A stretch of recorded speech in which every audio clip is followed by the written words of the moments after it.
There are certain feelings that, well, they feel like they belong to a much more superstitious time, but they stick around, don't they? Those bumps in the night, the shadows you catch in the corner of your eye, and that deeply unsettling feeling that you're not alone. Today, we're not going to just dismiss those experiences. No, we're going to look at them, really examine them closely. We'll dig into why these feelings are so incredibly common, and in doing so, uncover an uncomfortable, but I think ultimately empowering truth. It's not about the spirits that might haunt our homes, but about the complex and truly fascinating world inside our own minds. It's such a primal, universal feeling, isn't it? Picture this. You're home late, the house is settled, the world outside is finally quiet. But then a floorboard creaks upstairs, the wind rattles a window pane just right, and all of a sudden, the silence isn't empty anymore. It feels watchful. Now, this feeling, it seems to be especially powerful during what many cultures have called the witching hour, that strange, quiet time deep in the night, usually pegged around 3 in the morning, when the ordinary rules of the day just seem to bend a little, and the world feels thin, almost transparent. So why then? Why does our sense of unease seem to peak in the deep dark? Well, for centuries, folklore has tried to answer that very question. Some old Christian traditions suggest that 3 a.m. is a time of intense spiritual activity, specifically because it's the polar opposite of 3 p.m., the traditional hour of Christ's death.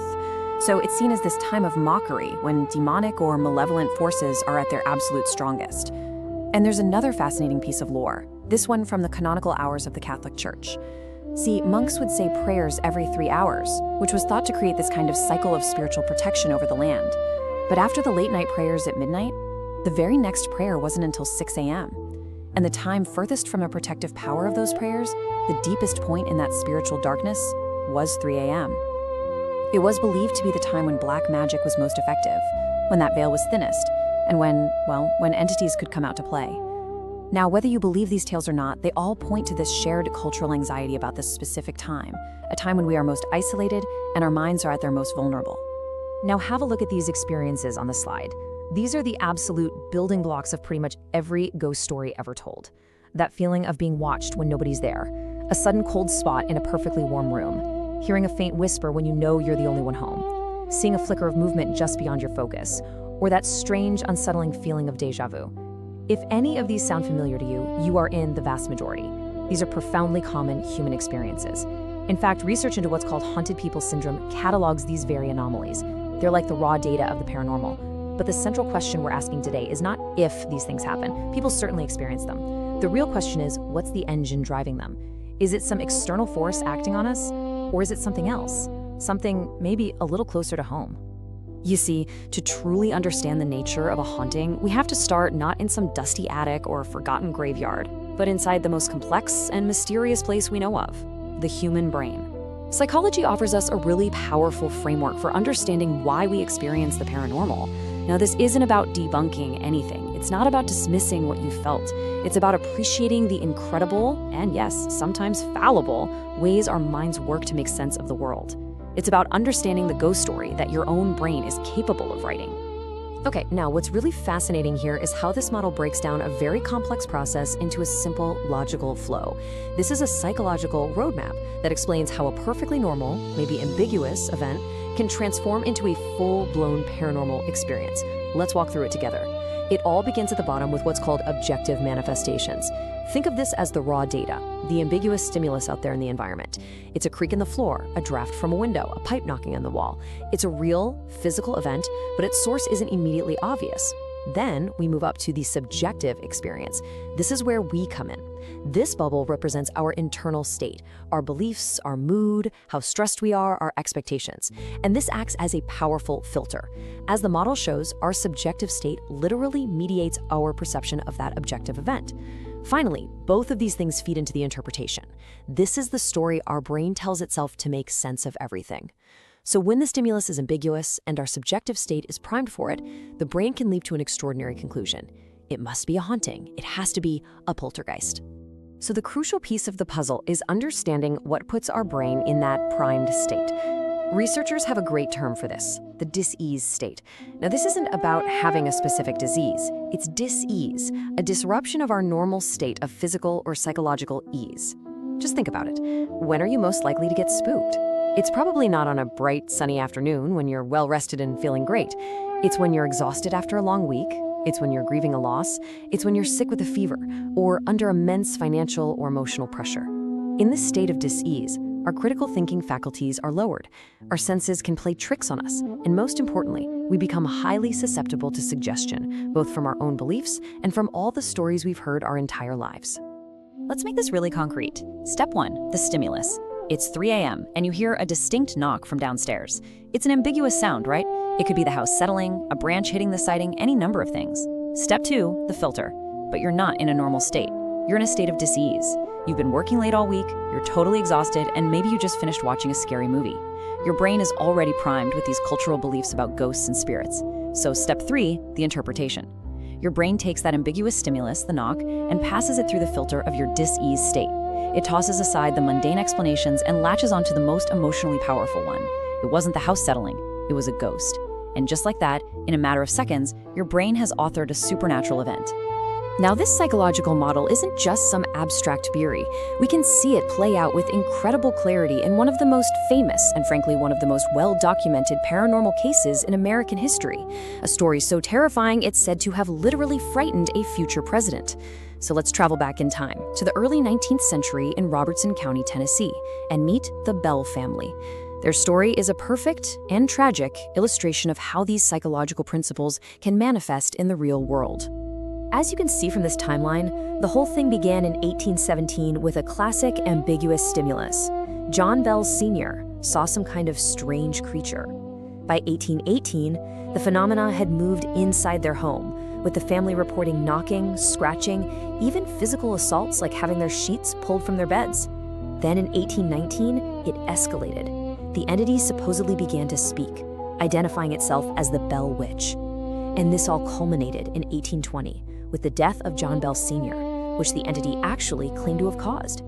After that, the activity died down, but with a chilling promise to return. Just try to imagine the sheer terror in that farmhouse. This wasn't just a bump in the night anymore. According to the accounts, this was a voice, a personality, an intelligence that interacted with them, tormented them, and even answered their questions.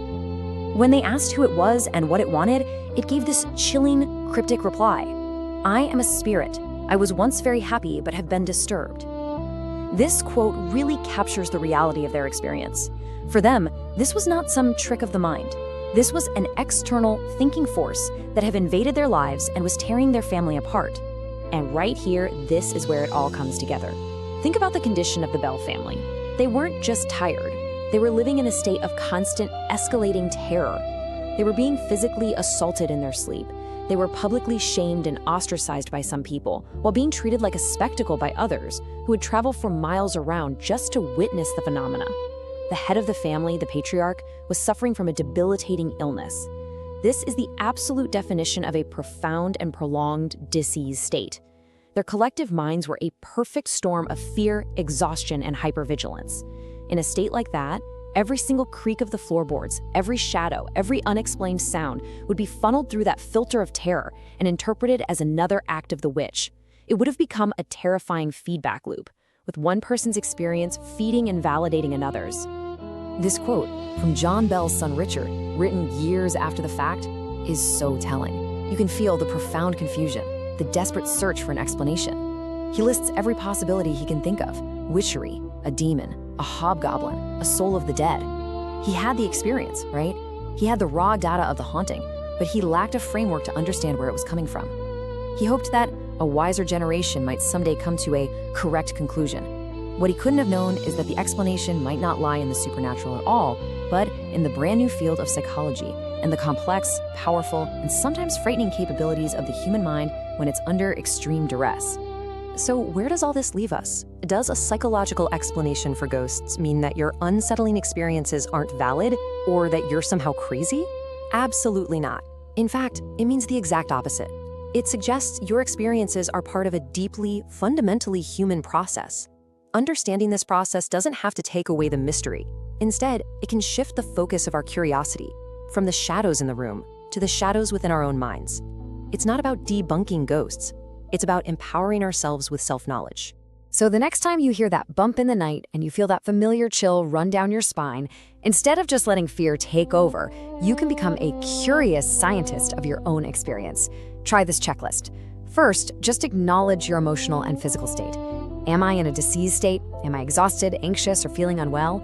Second, recognize the power of suggestion. Did I just watch a horror movie? Am I in a place that's famous for being haunted? Our expectations are incredibly powerful.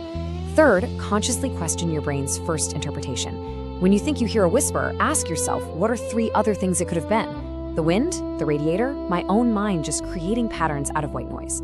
And finally, try to reframe the whole experience.